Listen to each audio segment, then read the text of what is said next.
Welcome to Give a Heck. I am your host, Dwight Heck, and for much of my life, lived my life in quiet desperation, wondering how I was going to pay the bills, take vacations, save for retirement, and one day wondering if I would get off the hamster wheel of life and have purpose. A life that most of society lives, which takes us to work, then home, then repeat, and pays us hopefully enough just to survive. The harsh truth that most live with more months than money and have no idea how to live life on purpose, not by accident. This ensures the mass majority are living not just financially broke, however, emotionally and mentally as well due to financial pressures. In each episode, I will introduce you to thoughts, ideas, and guests that can help you to learn how you too can live life on purpose, not by accident. Good day and welcome to Give a Heck. On today's show, I welcome Tiffany Nguyen.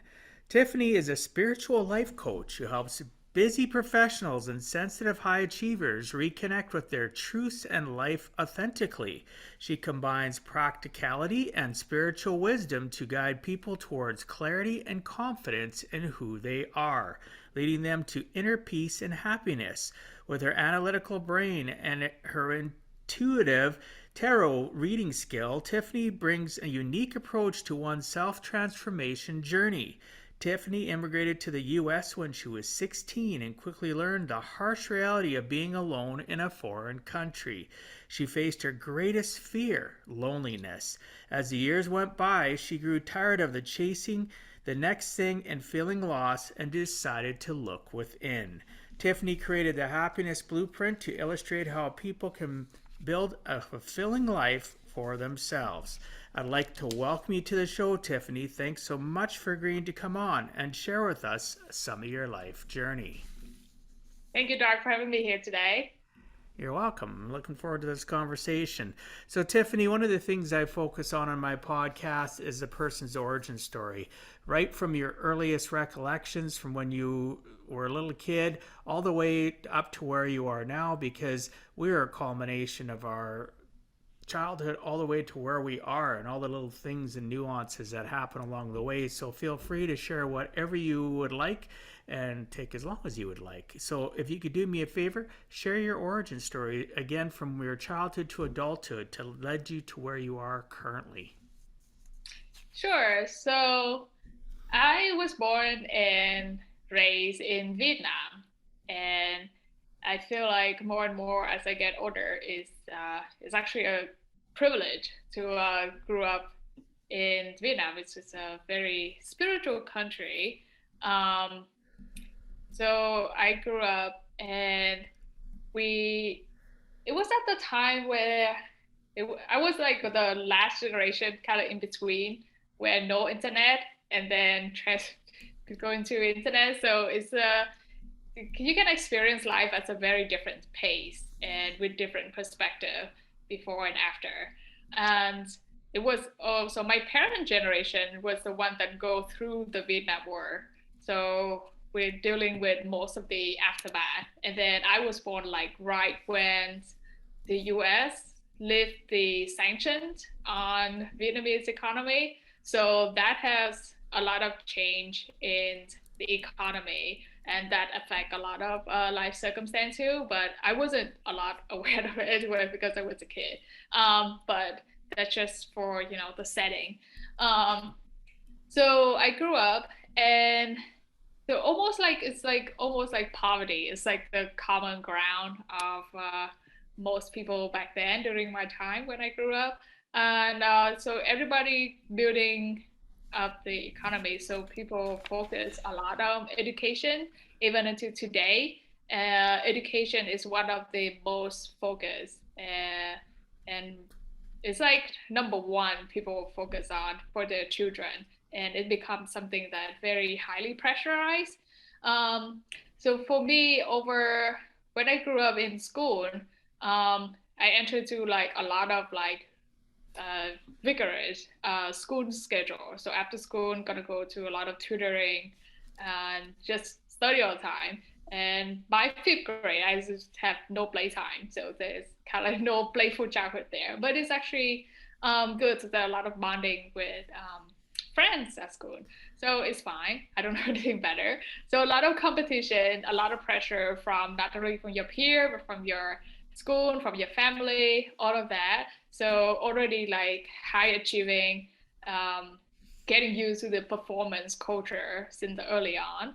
And then um, I think even it's applied the same in like in third world country now, or developing country is if you do well in academics and if your family have a little bit of saving, you will try to get higher education abroad because it will be more valuable compared to if I go to university in Vietnam and get a bachelor degree there.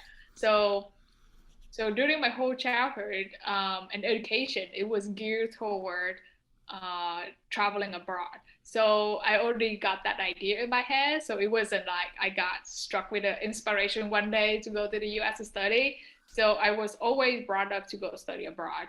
Um, then most of my classmates also study abroad also. So that's a very common concept. So I didn't really think much of it. I did no research about foreign country, which if you think about it, it's kind of like stupid and unprepared. I would hope the adult do the research, but no, nobody do that. We just have that one goal in mind and we just go for it. So and when I was 16, I got the visa to go to the US and I took my chance. I went to the US to study. And that's when all the harsh reality hit me square in the face. So I didn't know English. Um, I did not know the culture. And I came over and it was quite a cultural shock. And it became very isolating experience since I cannot understand people and people cannot understand me for the language barrier. It's become quite difficult. So it's very easy for me to fall into depression. But I wasn't aware of that time. I only get used to that performance um, culture. So I always know that I supposed to achieve something, like finish school and do a certain goal. So I just developed unhealthy coping mechanism. So one of my greatest fear is loneliness. And for the first time in my life, I traveled so far out um, across the globe without anybody with me. And that was just too much of a shock. And then after that, when it had to be quite isolating experience, so it just emphasized that fear. I have no way to escape the loneliness, so it's almost consumed me. It was terrible. Um, so the coping mechanism I developed is to just pack my schedule with all kind of activity, whether at school, at work, or just find people to hang out with, no matter what, whether they're healthy for me or not. It doesn't matter as long as anyone agreed to pay attention to me, I would spend time with them. So that's quite unhealthy. And it takes several years for me to get adapted to the new environment, to kind of get used to the grease of thing. So when I started, when life started to get better, and then I will kind of don't really deal with all of that that I went through. I could just suppress it and move on to the next thing.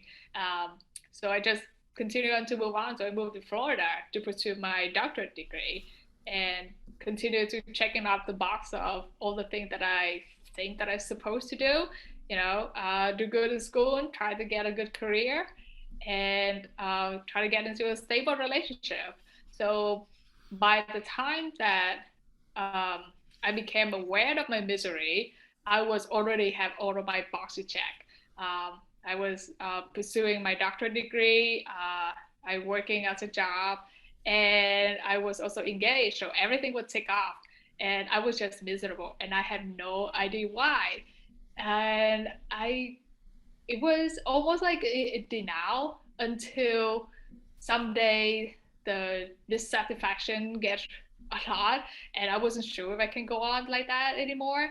And the one catalyst that pushed me over the edge was just a simple conversation, a very honest vulnerable conversations with one of my best friends. At the time, we were just lounging around after the exam and gearing up for the next one. And she would just say an off comment that she wished she had a life like me, bright future ahead and have a great relationship. And I just laughed it off, like, I don't know what you're talking about. It wasn't that great. And she has the grace to look me in the eyes and ask me why. And I don't really lie. So I told her the truth that I was quite miserable in my life, and I wasn't sure that I was supposed to feel miserable. I feel guilty for feeling so unhappy since I feel like I did everything right, and but I wasn't feeling happy. I wasn't feeling loved or anything like that, and it was, we just talk a lot and share about how our past we went through all this unhealthy relationship, and that just really damaged my view of myself. Like I have zero self-esteem. Is quite just a good contradiction, especially for high achiever. So like in our job or school or something that we have a skill in, we can be very competent and we can be confident about our competency, but in our personal life and in our view of ourselves, we still have, at the same time, we still have zero self-worth. We don't think we're worthy of any happiness. Like anything good happens to us, we have to earn it, and we have to work hard at it to earn it. And so with that conversations, and it stuck in my mind until a few months later when it just ruminating, and then I just have this epiphany that if I switch place with my best friend, if she did exactly everything I did, every single mistake, every thought that she had when she made those mistakes, I would never have thought less of her. So I realized that I was too harsh on myself and actually forget myself. And that was the first milestone that started my healing journey. It was self forgiveness. It was almost like a burden taken off. So I stopped associating with all the mistake and who I was in the past, and kind of like take the it's almost like taking the dust out, cleaning up whatever I've been suppressing, but at the same time I don't live in the past anymore. And that's have been quite painful and refreshing, but it was necessary. So I was no longer, running and no longer lost. That was just a huge relief to not be confused anymore. Like I don't have to be confused why I am not happy, and I don't have to feel guilty about being unhappy. And that was kind of relieving. Um, so I broke off the engagement. I finished my schooling and go on to practice as a doctor of pharmacy. And life doesn't seem to be much different from the outside, but from the inside, it was a lot of things have changed. And from then on, a lot of great serendipity happens. I stumbled upon my now teacher, so he's a Tibetan meditation master, and at that time I had been trying to meditate for 3 years because I learned of all the benefits of meditation, but I just couldn't do it. I just kept falling asleep and just it never worked out for me. So I thought it was a lost cause. Um, Even though with all the spiritual texts I read, like all the book from Eckhart Tolle or Dalai Lama, uh, intellectually I get it, just English word, I can understand it, but I don't really get it. Like I don't really understand it. It was so dry, and I just like I don't really understand how it worked. Just like because my one of my biggest fears is loneliness. So when I read something from the Dalai Lama, it said he never feel lonely, ever, and I was like, that's great because you're Dalai Lama. Of course you don't feel lonely. I feel lonely. I'm not the Dalai Lama. So I don't, I feel like it's just a big distance that is almost like it's almost like unthinkable for me. And it's just something so far-fetched that I thought, that's gonna be somebody else. I can never be happy. And it was so from that when I started the journey, and after that kickstart, it takes several months later that I stumbled upon my meditation master. And when he teach meditation and things start to click into place and start to make sense, then those spiritual textbook will make sense, and then I will understand. And then it helped when um, so one of the things that I realized, one of my strengths is analytical. So there's some meditation called analytical meditations. So those have been great. I think that's kind of like a professional skill for analytics for pharmacists, because we just detail oriented. So it was is I started to see one of those strengths of mine is to connecting the dots.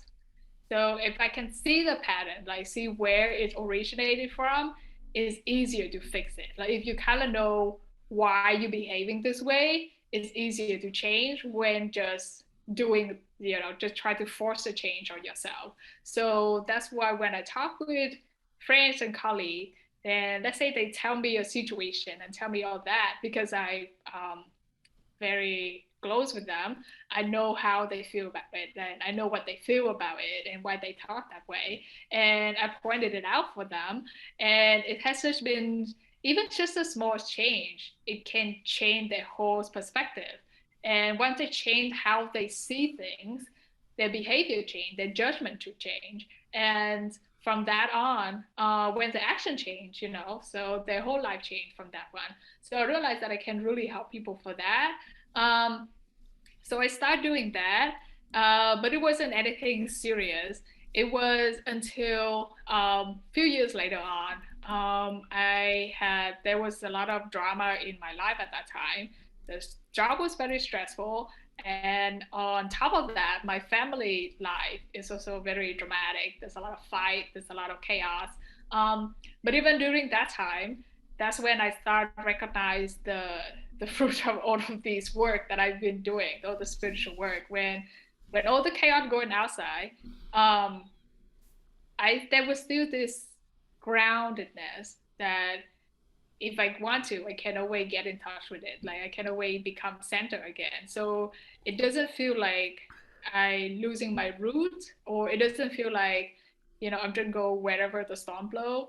And it's just a great feeling. It's not like a joyful happiness feeling, but it's more like a sense of peace, a sense of like um not confusion. Like I know what I'm doing, like I know what I want, and I know it's gonna be okay. I know it's gonna be, past even in all this chaos. And I think that's feeling, even though it's not, sought after, but I think that is quite important and quite precious. That it would be great if everybody had that. If everybody had this sense of peace with them, maybe they don't lose themselves to anger. Maybe they don't lose themselves to too much depression because they always something there to catch them, something there to hold on. So that's when I start to really like go out and um, start my own business to help other people, because I think it really started out with that same wish. Also, it was kind of like not great for me to just go out and do business without doing any research. So it's almost like it tends to be my own pattern, just wing it on the way.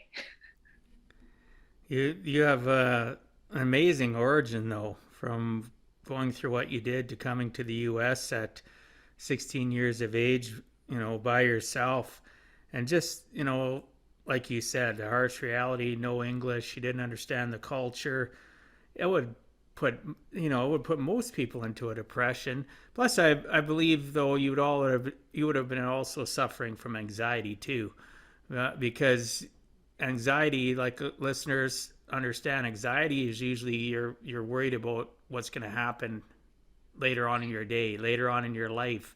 Depression is worrying about the past. So, I can understand you being in a depression, but I think you would have been suffering from anxiety as well, wouldn't you think? I think it's combination of both. Like the depression is just really sad and don't have the energy to go through, but um, also I know my family had invested a lot in me, and it's almost like there is no other choice. There is no other path. Like what else am I going to do? What else am I going to do in America?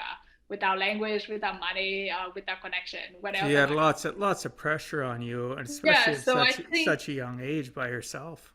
the pressure is the thing that pushing to go forward. Even I didn't have the luxury or time to deal with depression or anxiety or distinguish what they are. I just knew at that time, these are the thing I need to get to do. And even if I kill myself doing that, I still have to do that. And most of the time, I got to be honest, it can be triggering for people, but it's most of the time, I was pretty suicidal. I was really attempted to suicide for several times. I didn't go through with it, but it was pretty some very prevalent in the beginning I for this imagine, I reason. imagine that would be that way though for a lot of people immigrating into a foreign country, being alone, but most especially when you're that young. And like you said, you were so lonely and you focused and started hanging out with anybody that would hang out with you because you were trying to quiet that loneliness within inside of you. I've felt that way myself. I can be in a room of people and still feel lonely. Whether or not Yes.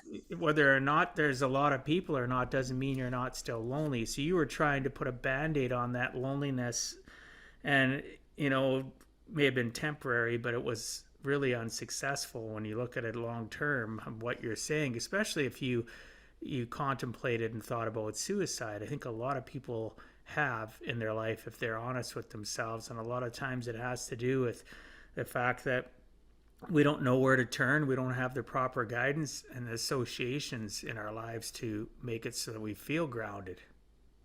Yeah, it was quite very difficult time. Is And I think a lot of my clients share the similar feeling when, like there's not one particular thing going wrong in your life. Like your life is not too terrible, but you don't feel good. And you feel guilty for not feeling good.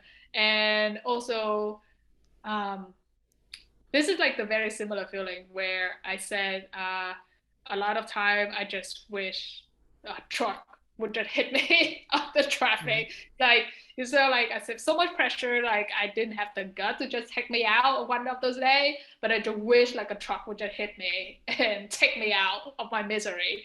And that's quite a sentiment that share by a lot of people, a lot of my clients.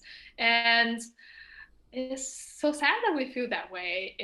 And even though we know that, like I knew that, like I guess like sometimes when I compare, when I talk about trauma, sometimes we say ourselves to a lot of things, like especially when you which want to like suppress it and move on.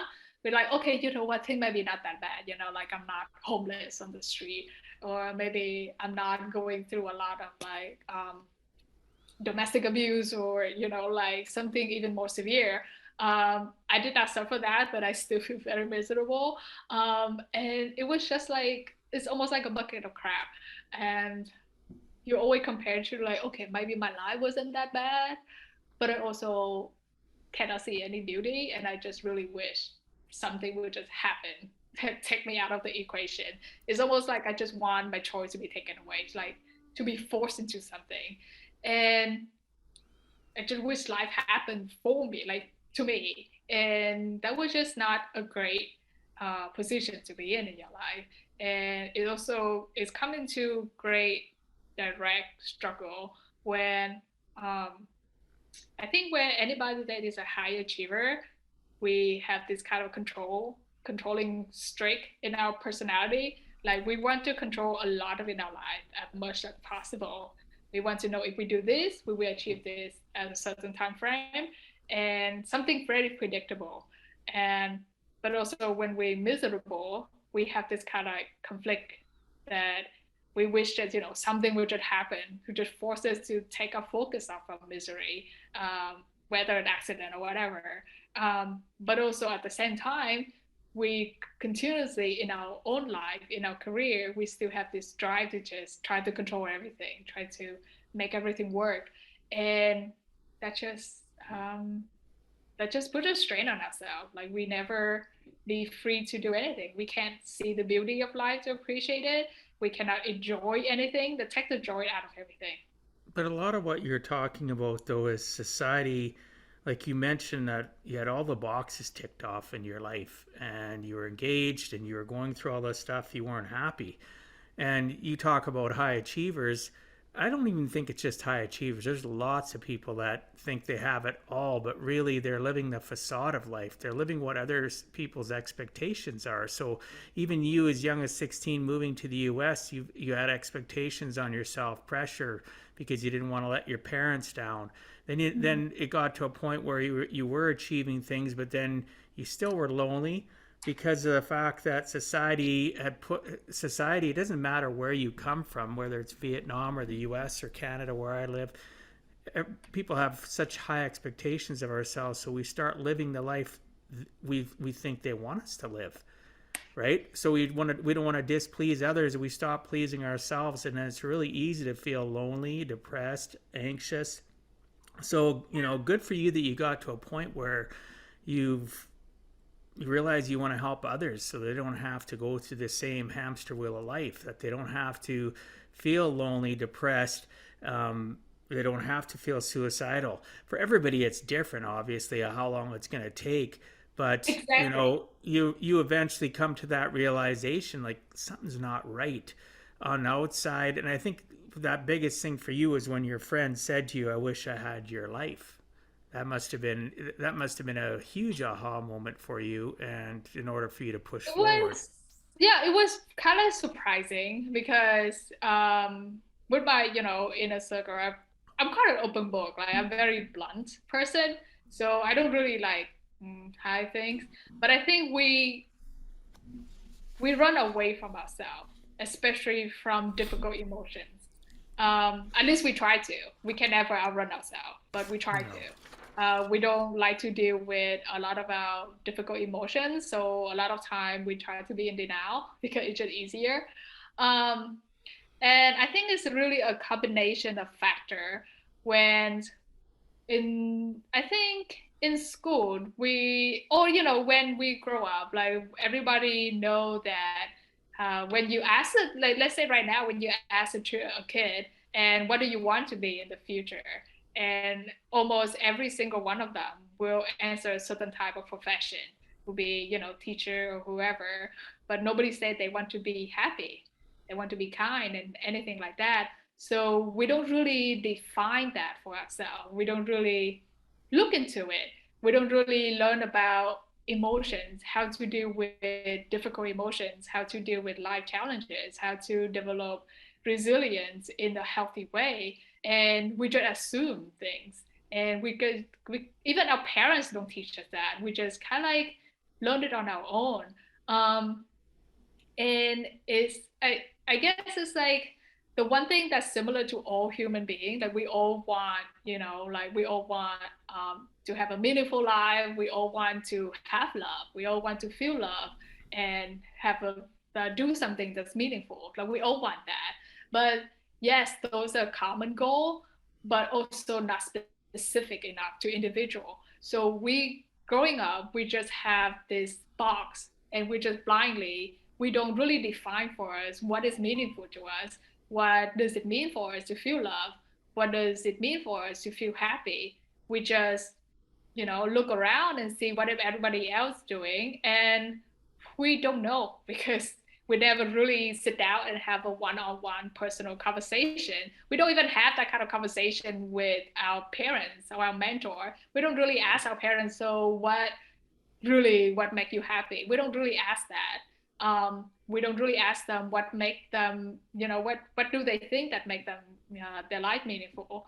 And so we just go out blindly in our life, so we never have any preparation from any of our mentor, so we unprepared in life, and we just learn by purely trial and error. And um, I think the good thing about today is, before I think it tech into like midlife crisis to, to try to, savage our life with all of the meanings and identity. But now I think people are waking up more and more earlier, and starting to have like quarter life crisis. They start to question about their life, like what truly meaningful. Like um, before, probably everybody wants to be like, I'm gonna get rich and I'm gonna get married and have like tons of kids, and that's to be what life is and what's complete and um, cycle of life, not nature. But now people start questioning it. It's like, what is right for them? And so that is always a good sign.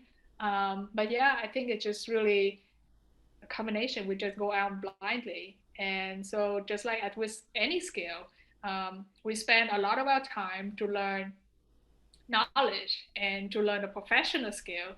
And probably it's about time that we start learning emotional skill, how to deal with difficult emotions, how to have relationship, how to have good relationships. We don't get taught that. Sometimes we only get traumatized by bad relationship, but we rarely, if anyone, get taught how to have a good relationship, like what is acceptable and what is not, what is healthy and what is toxic. We don't ever learn that.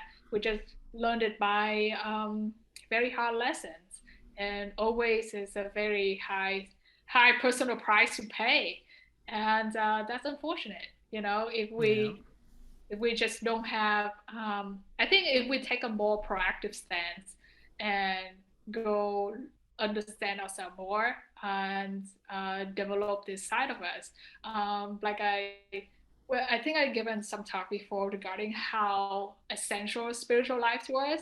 Every one of us, regardless of um, religions or spirituality, we have this spiritual side because that's what we rely on in hard time. Um, it's not about what you believe in; it's about how you deal with during hard time. But we tend to rely on that spiritual life and our spiritual resilience during hard time, but we never developed it, building it in the first place when, in the good time. So we just fall back on whatever we had on instinct. So for example, um, so mm, so for example, like, we don't really, I guess sometimes we say thanks during our good time, but when it's get really tough, that's when we just pray. That's where we just like hope something will happen. That's when we don't really know how to deal with it. When we just hope we strong enough and brave enough and blindly trust something to just hopefully it work out, and basically blind faith. But we really never work out what does that need for us, and how to cultivate that. And that's something can be learned. That's So, something to develop. so we've talked a lot here, and you've brought up a lot of valid points, and we're not taught properly, emotional grounding. We're not taught how to have proper relationships.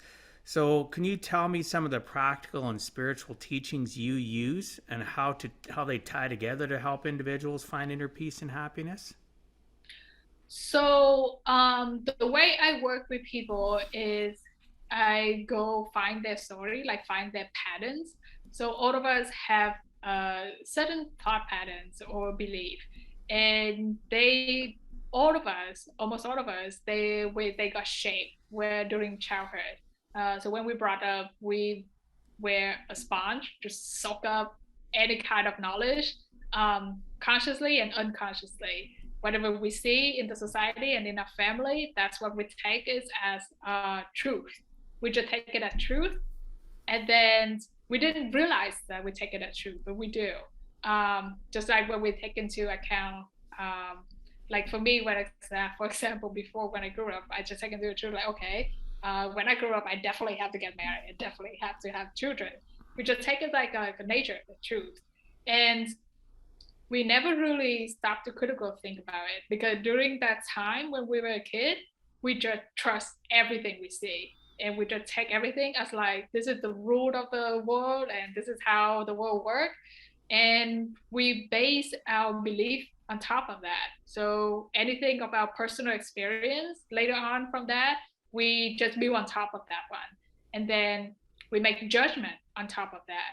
So our judgment may not be correct, um, Just like we might look at somebody, the way they behave a little bit differently, the way they look or dress a little bit differently, and we immediately make judgment on it based on our own view, and that might be wrong. Just like we make judgment about ourselves and of our own experience based on whatever we think that should be true, and um, so that's what I do. So I go with people and figure out those patterns when they view. So starting with their relationship first, because in relationships, a lot of things, a lot of outside come out. In our professional life, we always have a professional. We always have a professional side that we put out. So there's not a lot of variant in it. But in relationship, we all of our side gonna come out. The bad side, the quirky, the silly side, a lot of them will come out. So that will show a lot of patterns. And so that will help figuring out where all the things that we assume that is true, but it's not true, and try to find the ultimate goal is trying to find a view of ourselves just to see who we are. So tracing back to what is true for us and um, what is true and what will be working for us, what is healthy and what is not true. And so that has been so that help, and a lot of that require honesty and courage. So people have to get to at least, in order to get to that point, people at least, first of all, they have to have a certain level of self-awareness. They cannot start their healing journey if they wasn't self-aware that they need help, that they need support, that they need to do something about it. So first they have to have enough of the self-awareness to know that something is not working, something is confusing, or to know that there's something to be to open their mind more to hear different things. If they're not at that point yet, they won't get a lot of work done. They just feeling miserable, but they just don't really have enough drive to start opening up themselves to look at it. Because when we look at ourselves, we did a lot of brutal honesty and courage, because we think that we're not gonna like who we see, because we think we have a lot of bad trait, we make a lot of mistakes, we might not be a completely good person, some then sometimes that might be true, sometimes that might not true, and we have to be prepared to accept all of us with grace. And so first they need a lot of self-awareness and courage and honesty. From then, that's a threshold.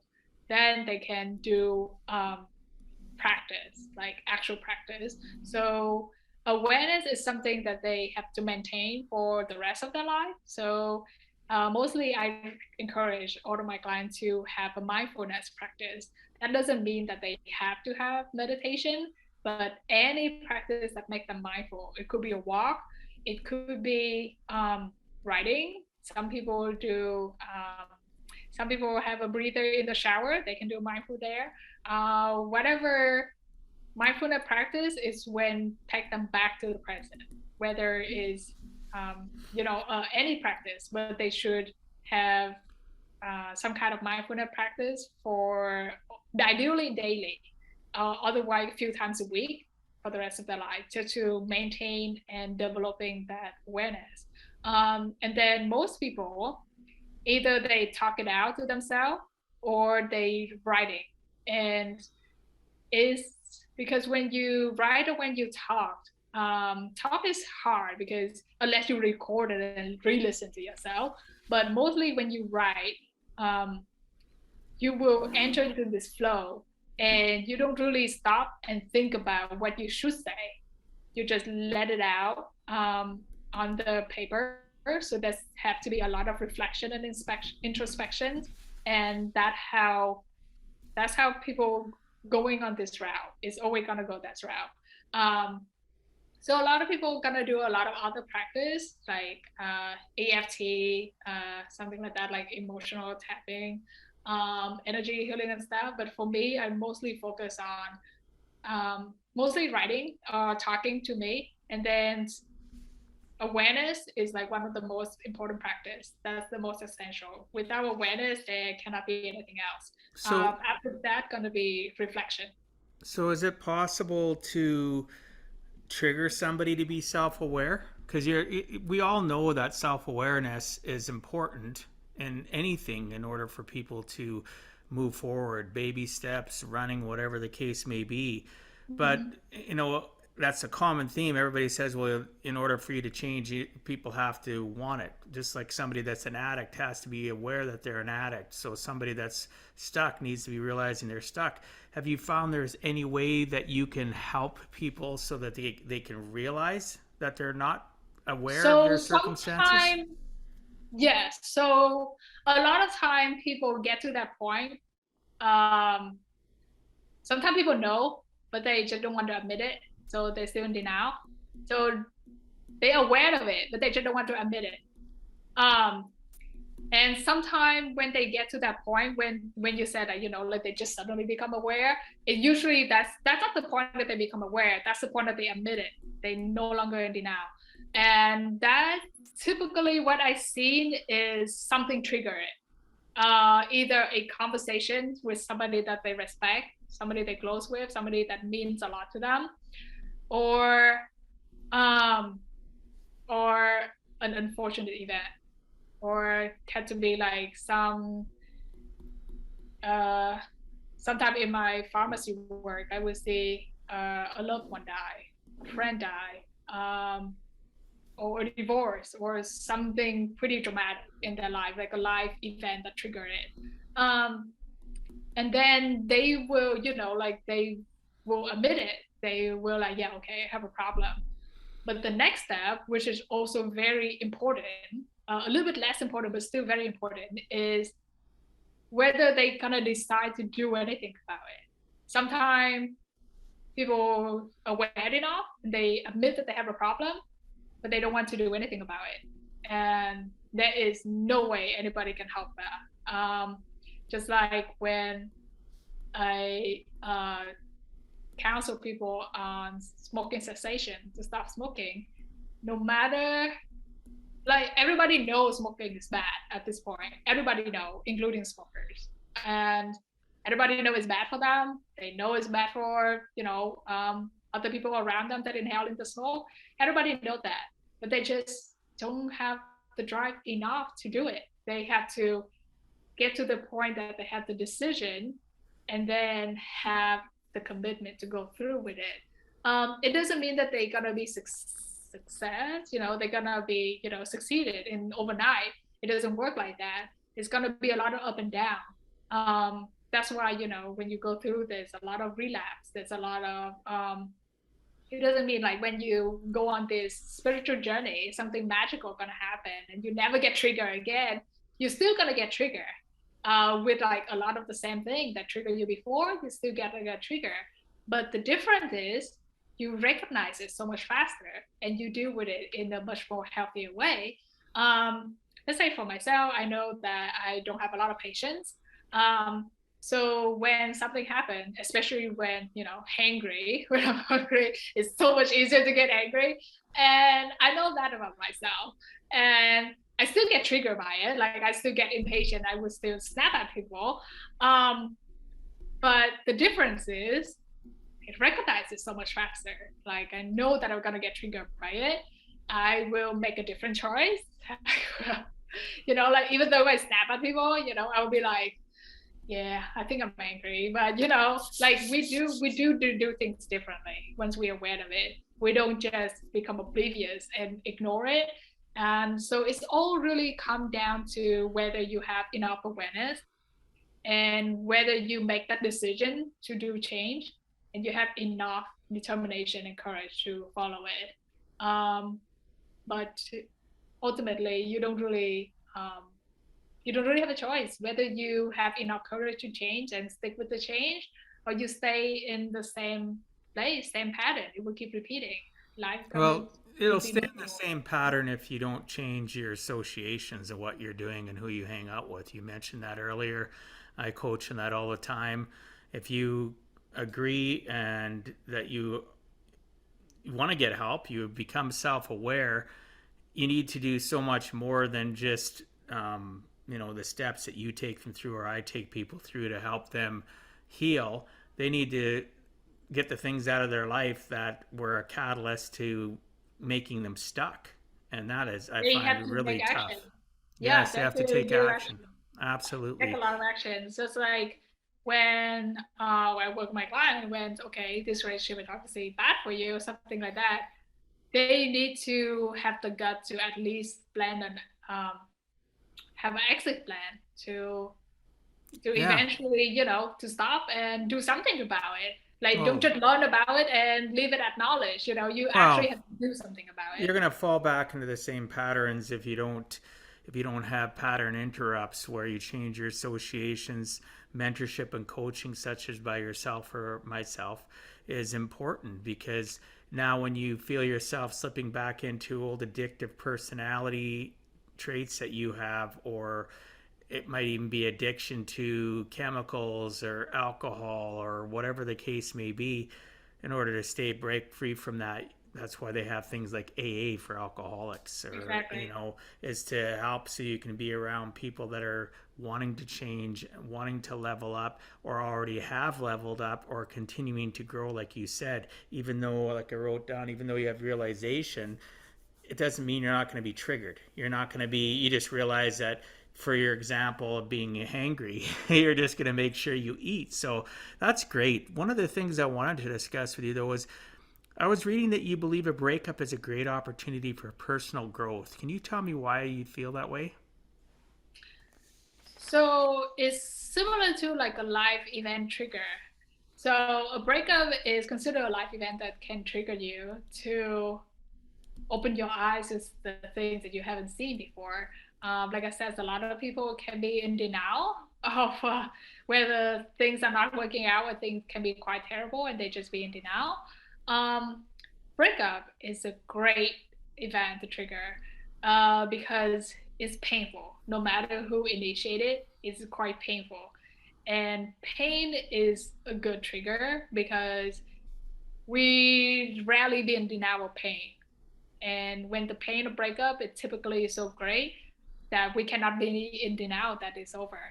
Um, and then we have a choice whether we, just veg out at Netflix and with wine and then jump off to the next relationship, or we can slow down and take a look at ourselves and heal ourselves before we move on to the next one to get to the better one. So it's just an opportunity for us to do something different because of the pain that make us more honest with ourselves, more raw, and we cannot avoid it.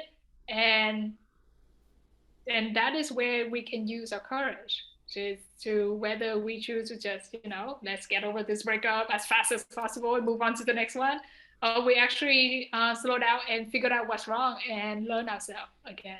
A lot of people in breakup, they not only with the pain, but also this sense of loss because we lost part of ourselves in the relationship. Sometimes we lose our part of our identity in the relationship. And so when the breakup happened, we not only, painful, but we also have this sense of loss and we don't know who we are anymore. We don't know what we want anymore. And that is a great opportunity to figure out who you are and figure out who you are now, and what you want from it. And so you can be, healthier version of you. So the next relationship gonna be much healthier and much better fit for you. So that is always a choice, but it can be difficult. Like on top of the breakup pain, you're gonna let it, cool down a little bit, and then you're gonna get a little bit more pain while breaking yourself open because you have to face who you are with all the strengths and weaknesses. Um, so yeah. Yeah, that's, yeah, great, great explanation. But yeah, it's true. I kind of knew what the answer was going to be, but I want the listeners to understand that anything that happens that's traumatizing, as you mentioned prior, relationship obviously being one of them, it's an aha moment if you want it to be. It's a moment for you to level up, right? Pivot in your life and change, listeners. So realizing that you should reflect on anything that's a trauma, whether it's divorce, like, or just a breakup of a friendship, relationship, losing your job, a death, whatever.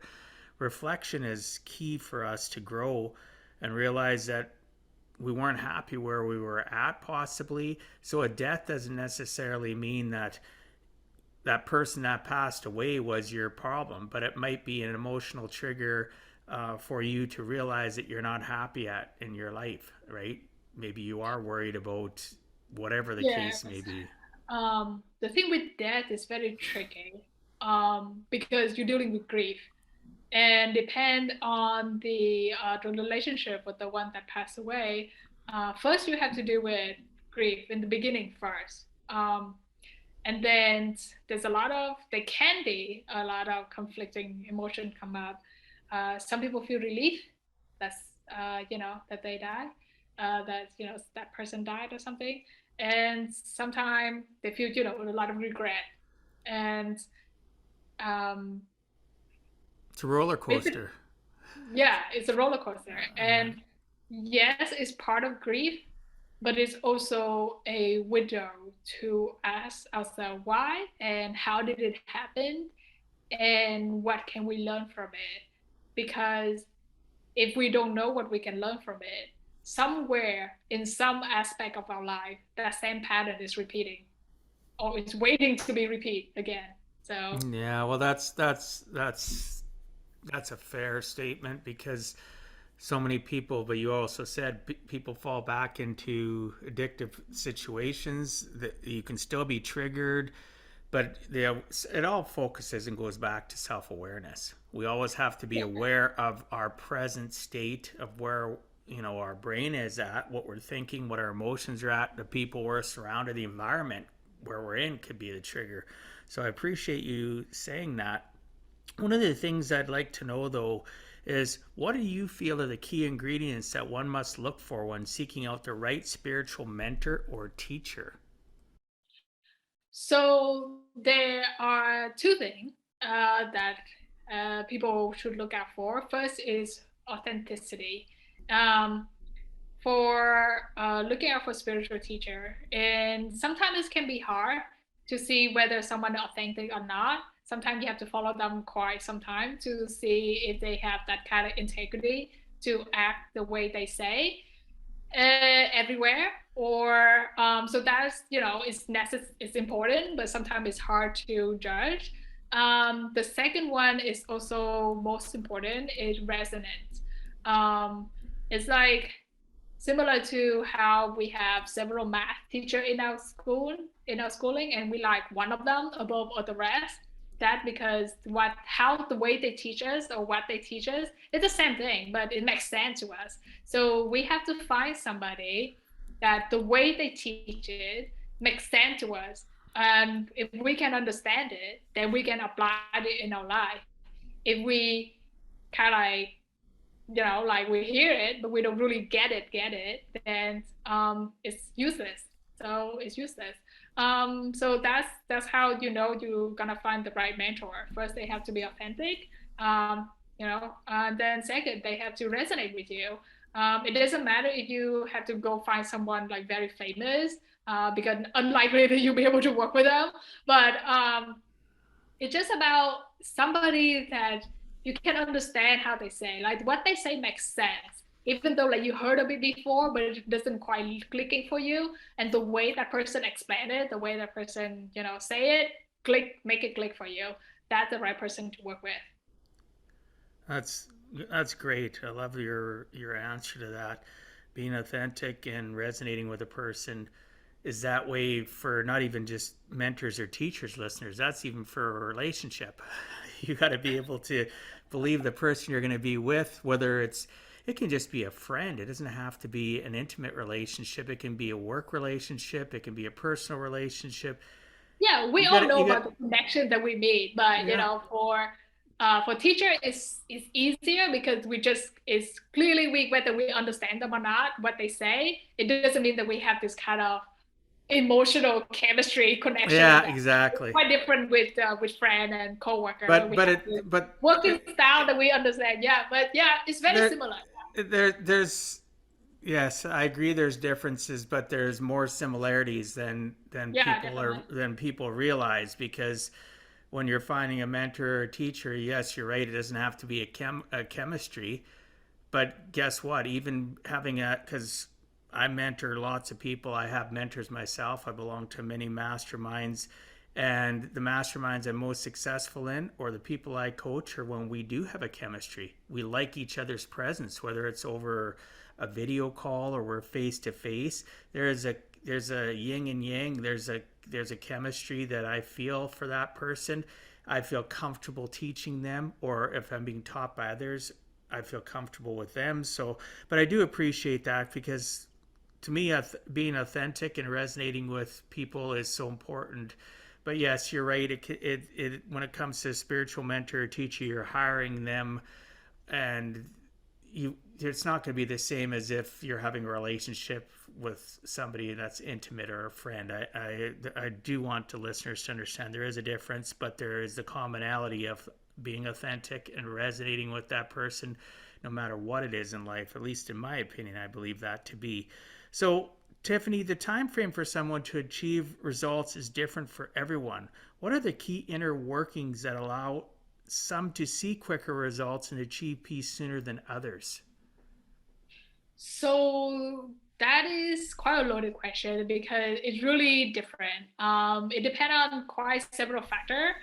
First of all, it depends on how many emotional baggage or how many traumatic events that they went through and how much it affect them. So it depends on how those patterns, like how unhealthy they are, if there's a lot, and if we can they can bend them. So that's one. Second one, it depends on also their personality. Some people need a lot of time to absorb it, like to kind of like ruminating with it and kind of like really getting it before they take an actions. And some other personality will be like, all right, let me just try this out first and then figure it out later, like jumping in first. So it depends on the personality. But it really depends on the traumatic. But if all else equal, the person that get the most faster gonna be the one that take action first, the one that Jump in start with doing both it. feet.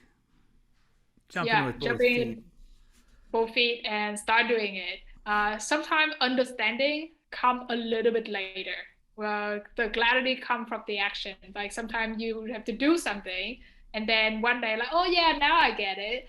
Um, so the person that get the result first is don't just sit on wait it until you understand and then you're gonna change something.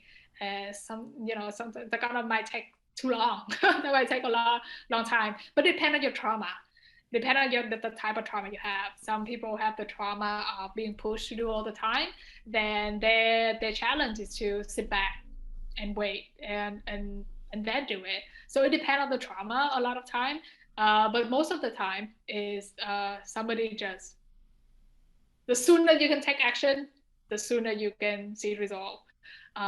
So that's that, and yeah, No, and that's why I asked it. I wanted to excuse me, the people listening or watching to understand that, as you mentioned there, it all depends on what trauma they've gone through. So, some people are going to take longer, other people are going to jump right in. But those that are listening to this right now, those that jump in and then figure it out as they're going along the way are going to heal from their trauma or whatever the circumstance they're currently in that much quicker. So don't be afraid to jump in. But going back to the prior question that I had for Tiffany, make sure that person is authentic. You can resonate with them. It'll be easier if you have those connections for you to jump in quicker. And if you're uncertain, that could be the thing that's slowing you down. So if you're currently getting help right now, you don't feel you're moving forward, it may not just be you. It could be the person that you are using as a coach or a mentor. And it's okay, just like if you have a medical problem, you might go get a second opinion. It's okay to get another Yeah. second opinion and talk to somebody else and see if maybe you have a stronger connection and they're more authentic.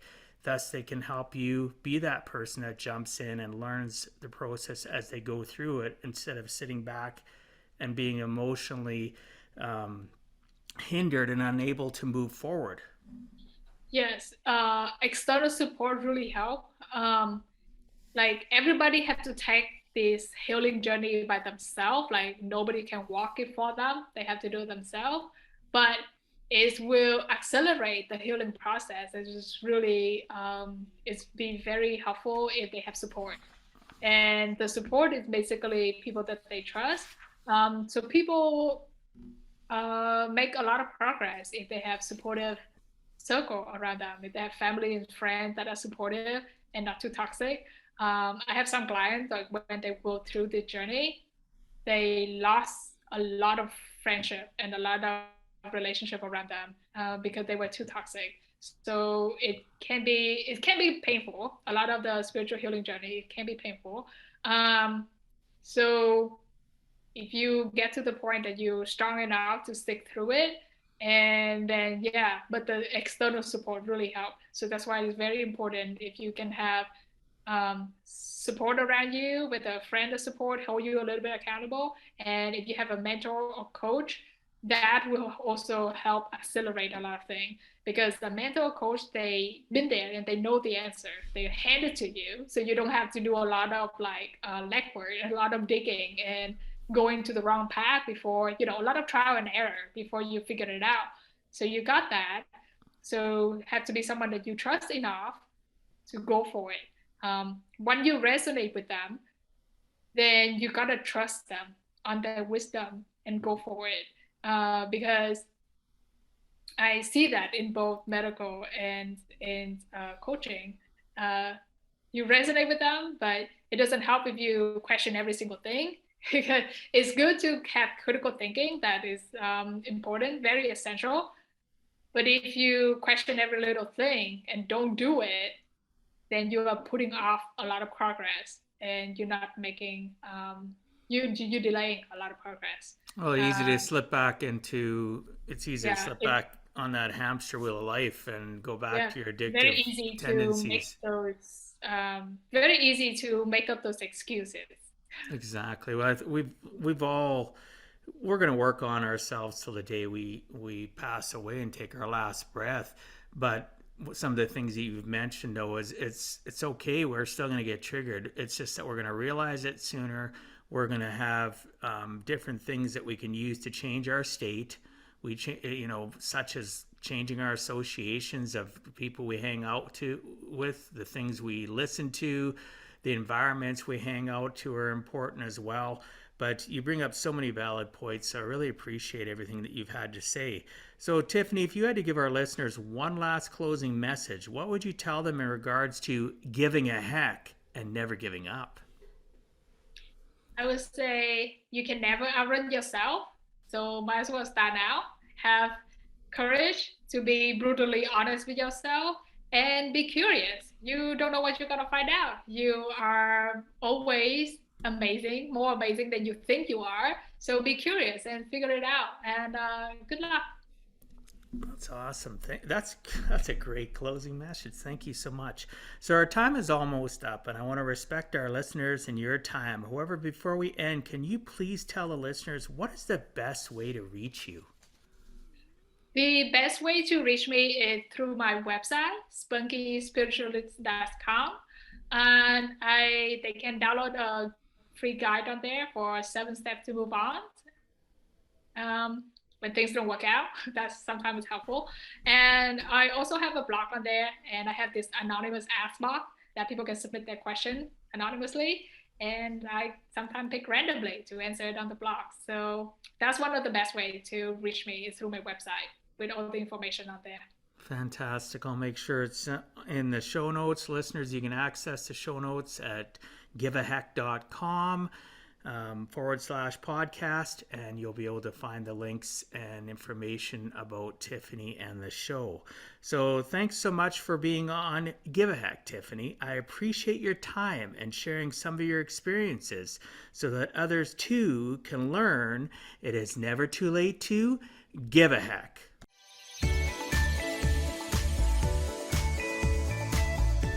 Thank you for taking time out of your day and listening to Give a Heck. If you find value, I'd appreciate you sharing with your friends and family so they too can learn how to live life on purpose, not by accident. So you do not miss the next episode, please subscribe on your favorite podcast platform and please also post a review. I look forward to reading your comments. This has been Dwight Heck. If you want to check out other podcast episodes or today's show notes, please check out my website, giveaheck.com. And until next time, together let us all strive to give a heck.